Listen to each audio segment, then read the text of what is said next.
NATO Secretary General Mark Rutte.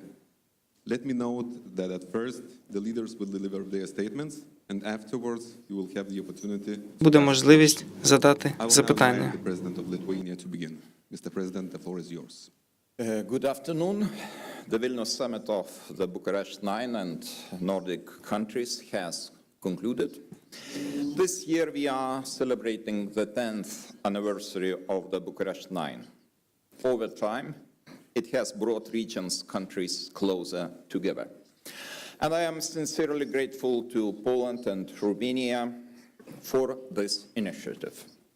Today's meeting, with the participation of our Nordic allies and Ukraine, highlights the growing pressure on NATO's eastern and northeast flanks and our collective efforts to address them. Given the full complexity of the present situation, I am particularly glad to welcome here in Vilnius the NATO Secretary General Mark Rutte and the President of Ukraine, Volodymyr Zelensky. In the face of the Russian threat, we must unify our efforts across the High North, the Baltic Sea, and the Black Sea. Also today, during the first session, we discussed extensively the preparation for the upcoming NATO summit. Our meeting in The Hague will present a great opportunity to continue building a stronger and better prepared alliance along the lines set in Madrid, Vilnius, and Washington. At the Hague summit, we expect a message of transatlantic unity, reaffirmed commitment to collective defense, and readiness to defend the allied territory. We also believe that allies will be ready to substantially increase defense investment. As we are moving towards reaching at least 5% of GDP on defense and defense-related investments, we expect the whole alliance to follow suit. Lithuania will be spending 4% of GDP on defense this year and more than 5% from the next year to 2030. Additional funds will be needed for a national heavy division, as well as for the German brigade's infrastructure, and for the host nation support to allied troops stationed in Lithuania. The Hague summit must also send a clear message that NATO stands with Ukraine. We must show that NATO stands with Ukraine through continuous support to its armed forces and Ukraine's Euro-Atlantic aspirations. In the coming months, one crucial objective will be to substantially increase military support to Ukraine, to ensure deterrence on the ground and to prepare conditions for the future negotiations on peace. Ukraine's power must be significantly strengthened, and it now falls primarily on Europeans and Ukraine's closest neighbors and friends to make it happen. Ukraine also needs our investments in its defense industry. We must shift from reactive aid to solid military support, pre-planned deliveries of long-range artillery, advanced air defense systems, and drone capabilities. We'll still need progress on enhanced EU military support to Ukraine, with the whole goal to supply them with 2 million large caliber shells.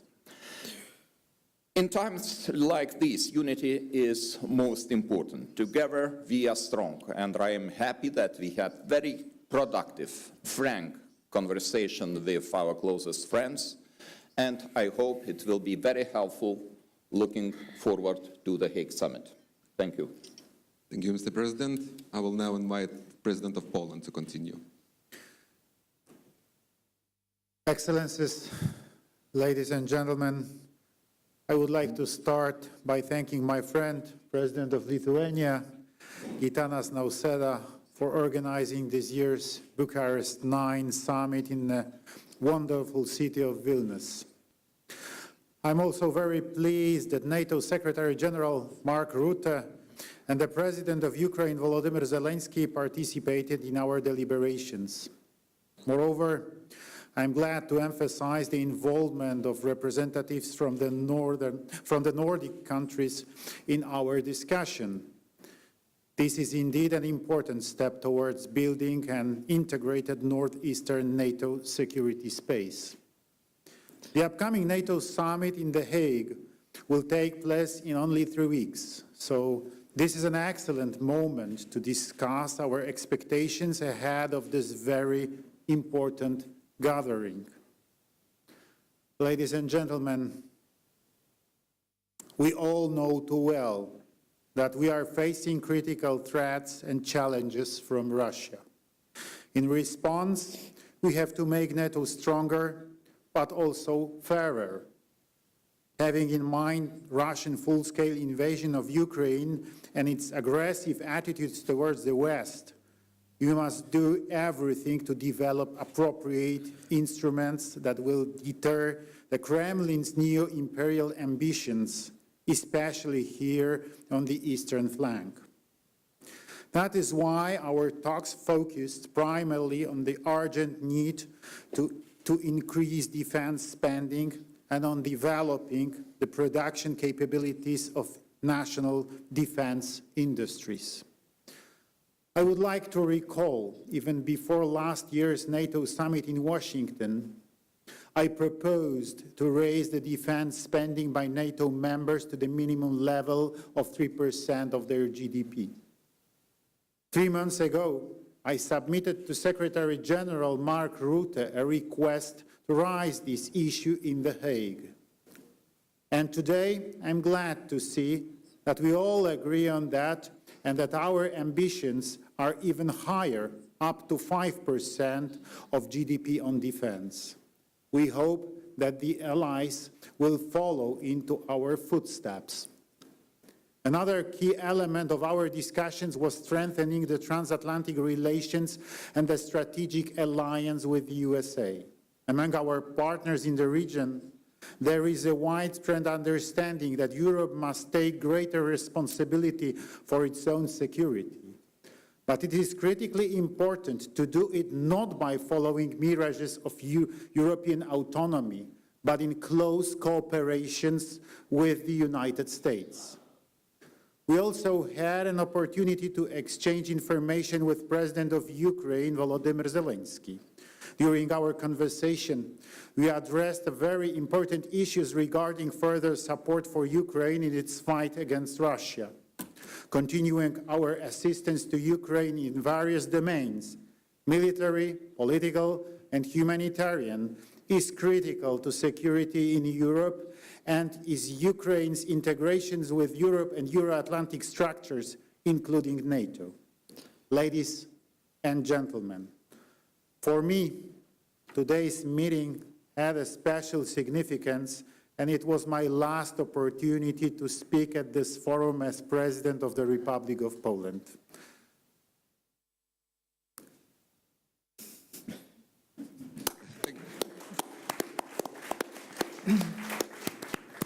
I have to emphasize that co-creating and later co-developing this format has been one of the most important and valuable aspects of my presidency.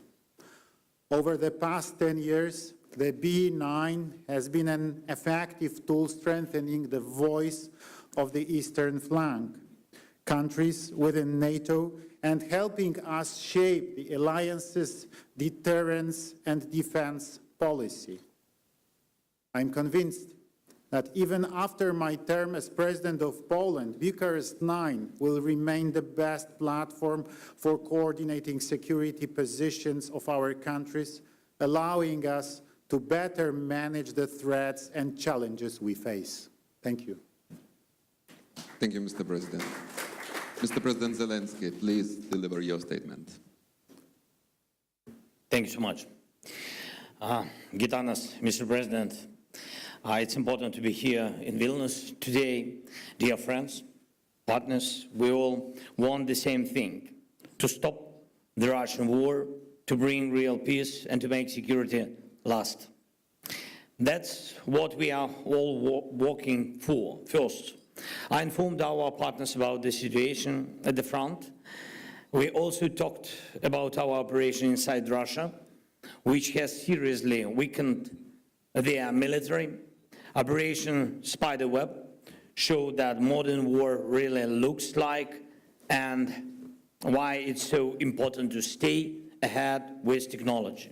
All our joint investments in drone production, all our shared battlefield experience, everything we are doing together with our partners, it's making Europe stronger.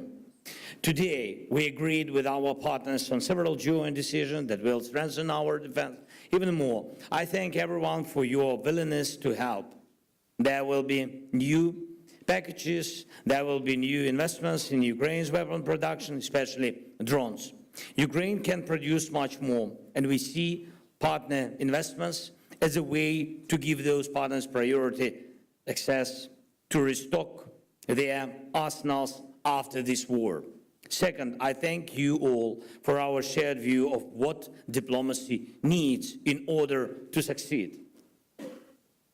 Today, we see the situation clearly. If Russia turns the Istanbul meeting into an empty talk, there must be a new level of pressure, new sanctions, and not just from Europe. We need to work on joint sanctions at the G7 level, including with the United States and with everyone in the world who wants peace. It's very, very important that each of our partners supports this exact approach. Sanctions against Russia are necessary. It's important to seriously limit Russia's oil trade and its use of tankers. Sanctions, including secondary ones, tariffs and price caps, can work and push Russia toward peace. Without pressure, Putin will just keep playing games with everyone who wants this war to end. Talks in Istanbul just ended, and I'm waiting for the Minister of Mir full report. They exchanged documents through the Turkish side, and we are preparing a new release of prisoners of the war. Third, the upcoming NATO summit can strengthen Europe's security, or if it sends the wrong signal, it will only encourage Putin. The key to lasting peace is clear. The aggressor must not receive any reward for war. Putin must get nothing that would justify his aggression. Any reward would only show him that war pays off. Geopolitical gains are just as important to Russia as money or territory. If Putin is allowed to decide who joins NATO, where NATO infrastructure can or can't be, then Russia's appetite for war will only grow. Our shared goal is the opposite, to completely end Russia's hunger for aggression. Ukraine is doing its part, and I am grateful to all partners who are doing theirs. And we must act as one united Euro-Atlantic community. The NATO summit in June is the right place and the right time to send a clear message. Russia will not get anything from this war. Strong decisions are needed. Decisions for Europe, not for Putin. We all need to work together to make this really happen, and it's doable. Thank you, everyone who helped us. Thank you so much. Thank you, Mr. Zelensky. President of Romania, the floor is yours now. For me, it's the first opportunity to participate as a president, and I've been very honored to be here, and I have to thank also to our host, very nice organization. So Bucharest 9 started 10 years ago. It was just after Russia attacked Crimea, and at that moment it was a potential threat of Russia against European nations. And it was a proposal in order that the countries on the eastern border or eastern flank of NATO have a common voice. Now that potential threat became real. We have a war in Ukraine for more than 3 years, and all our countries faced a set of hybrid actions. So it's reality, and for us, members of Bucharest 9, and also for our Nordic allies, we have the same concerns.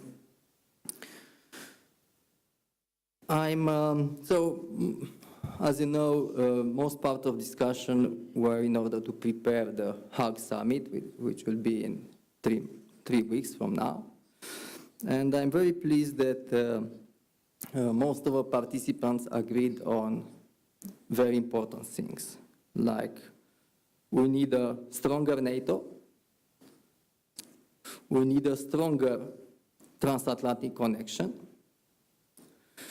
we have to not only to increase our expenses in defense, but also being able to produce military equipment in order to protect ourselves. And also that, as I said, the threat is not only classical military, but it's, we have very important hybrid actions against our countries. I'm also very pleased that all the participants agreed that we have to continue to support Ukraine.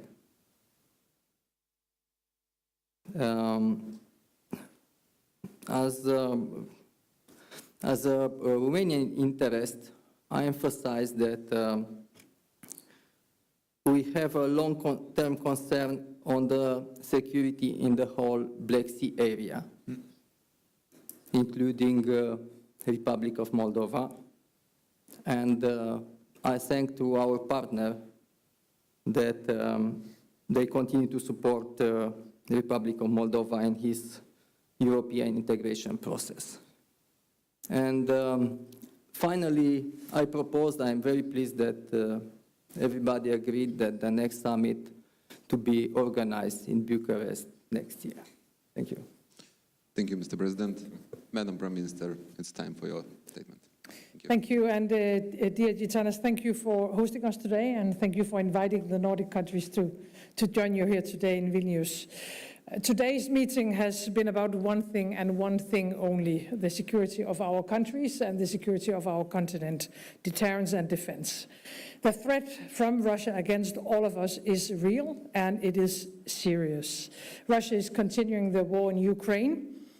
Putin is talking about peace during the day and bombing at night. We see a more aggressive Russia approach in the Baltic Sea region. And it is assessed by the Danish Defense Intelligence Service that Russia sees itself in conflict with the West and is preparing for war against NATO. It is therefore crucial that we take bold and necessary decisions at the NATO summit in The Hague in only 3 weeks from now. In my mind, and what we have discussed today, there's only one way forward.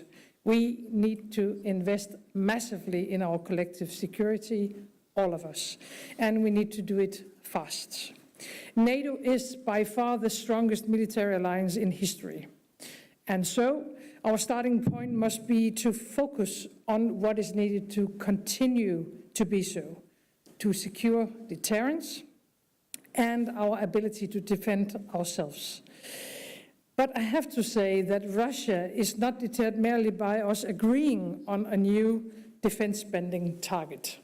We need to deliver actual capabilities, and we need to do it fast. We must make sure that NATO always has the full range of capability necessary to deter and to defend against any threat against our countries.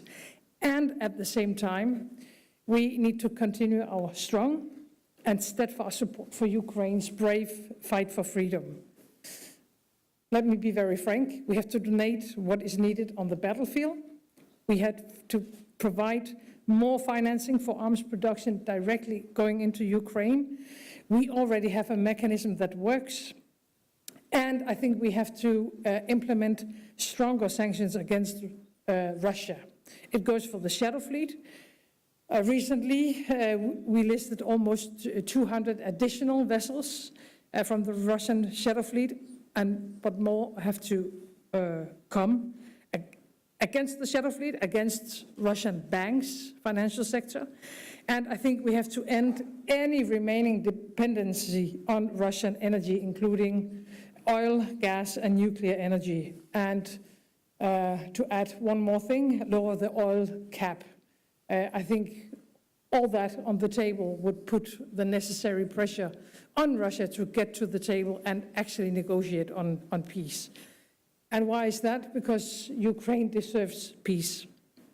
But the peace must be comprehensive, it must be just, and it must be lasting. And it has to respect the sovereignty and territorial integrity of Ukraine. I'm sorry to say, I think until now we haven't seen any signs that Russia is willing to actually commit to any of that. So our key task at the moment has to be to put Ukraine in the strongest possible situation and position on the battlefield and or at the negotiation table. Europe, of course, needs a strong and an independent Ukraine. I believe that once again the coming month will be paramount, and we haven't got much time, and therefore we need commitment to take the right decisions on behalf of all Europeans now. Thank you. Thank you so much. Mr. Secretary General, the floor is yours. Thank you, President Noceda, dear Gitanas. Thank you for hosting the B9 Nordic Summit here in Vilnius. It is a pleasure, always a pleasure to be back here in Lithuania. Lithuania is a staunch ally and continues to lead by example. You invest more than 4% of GDP in defense this year, and I welcome your plans to spend between 5 and 6% starting from next year. I think this sends an incredibly powerful message of commitment to our collective defense. And it also sets an example for our other allies. On this stage and in our meetings today, it is clear that the commitment to collective defense is strong. We have had a productive day of meetings as we continue to prepare for the summit in The Hague. We are facing the most dangerous security environment in decades. Russia's war of aggression continues, terrorist threats persist. We are not at war, but we are not at peace either. So we must continue to strengthen our deterrence and defense. And that means pivoting towards a full war-fighting readiness, providing significantly more forces that are well-trained, well-equipped, and supported with logistics, sustainment, and ammunition. We continue to count on the B9 and our Nordic allies to play a key role in these important efforts.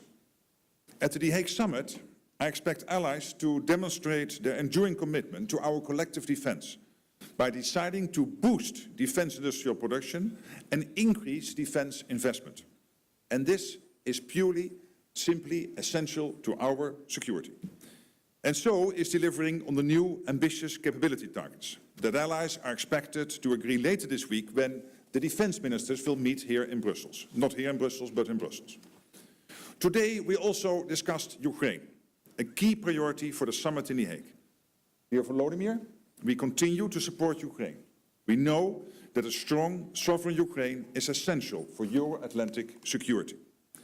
So we have about 3 weeks left until the NATO summit in The Hague. And I look forward to working with all allies to ensure we deliver for our 1 billion people. Dear Gitanas, thank you again for your hospitality, your leadership, and your unwavering commitment to our alliance. Thank you, Mr. Secretary General. Dear journalists, we only have time for one question, which can be addressed to all the leaders, or some of them. Please indicate that. Martina, go ahead, please. Hello, Martina Pikelytė, news agency ELTA. I have a question to all of you. So with the announcement that America will review its true presence in Europe, there has been some concern about a reduction in United States capabilities on NATO's eastern flank. So in this context, and given the fact that the current administration of the United States has reduced America's focus on Europe, what can be expected at the upcoming summit in Hague? Thank you. I think we can do in the same order, like Okay. made your statement. I will start. I don't want to base my assumptions on the rumors. I would trust official information about the possible reduction of United States presence in Europe. So far, we have 1,000 US soldiers standing shoulder to shoulder with the soldiers of Germany, Norway, and other EFP countries. And we are ready to provide all necessary conditions even to increase this number, if there would be political will from the new American administration. So far, we are working on a broad range of activities, and I would like to remind you, last week, 100 meters from here, in the Cathedral Square, the Chancellor Friedrich Merz inaugurated the German brigade. Full-scale brigade will be deployed in Lithuania until 2027, and we are progressing on the all necessary infrastructure for German soldiers, the soldiers here, and those are my assumptions right now. So we are highly interested that United States focus on Europe remains, because this is very important element of our collective security, and I hope that the Hague Summit will bring very positive news to this field. Thank you.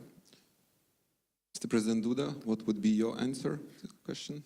I can only answer that I had a few opportunities to talk with President Trump during last 6-7 months. I talked also with his secretaries, especially with Secretary Hexet. And I have no information about any ideas of withdrawing American military forces, US Army forces from our part of Europe, from eastern flank. So this is my answer. President Zelensky, can you please give your views, or you can just... He Yeah, it's refers your- to me now. No, but then maybe we should... About can NATO, switch it's as- important to hear from you. Okay, no, but let me be very straightforward here. Since January, I get 2 questions from European allies. Question 1 is the US still committed to NATO? The answer is yes. Committed to NATO, committed to Article 5, and this has been many times repeated by President Trump in many meetings. So my only suggestion to many European colleagues is put on your television so that you can hear him say this. Don't ask me, he's very clear about this. But there is an expectation. The expectation is that we are going to spend more, because we need to spend more for our defense, but also it is because it is fair to equalize our spending with the spending the US is doing currently. Second question, but then they will stay, Mark, but they might withdraw their troops all of a sudden. And exactly as President Duda is saying, there's absolutely no indication of this. What we know is that the US, next to Europe, of course, also has to take care of the Middle East, has to take care of the Indo-Pacific, and it is only logical that over time, as we are building up, that the US will pivot somewhat more towards Asia. But I am absolutely convinced that also in the long term, there will be a very strong conventional US presence in Europe, next to the nuclear presence, the nuclear umbrella, our ultimate guarantor of our freedom. There will be a very strong conventional presence of the US in Europe. There's no doubt about it. Now, basically referring back to what the 2 other speakers have been saying. Thank you. President Zelensky? I agree with Mark. Good answer. President of Romania, please. Yes, so first of all, the United States presence in the eastern flank of NATO is extremely important for us, for all of us. So as I said, we have to strengthen the transatlantic connection. And on this regard, it's very, very important, our commitment on 3.5 plus 1.5. And I hope that we will take that decision in Hague. Thank you.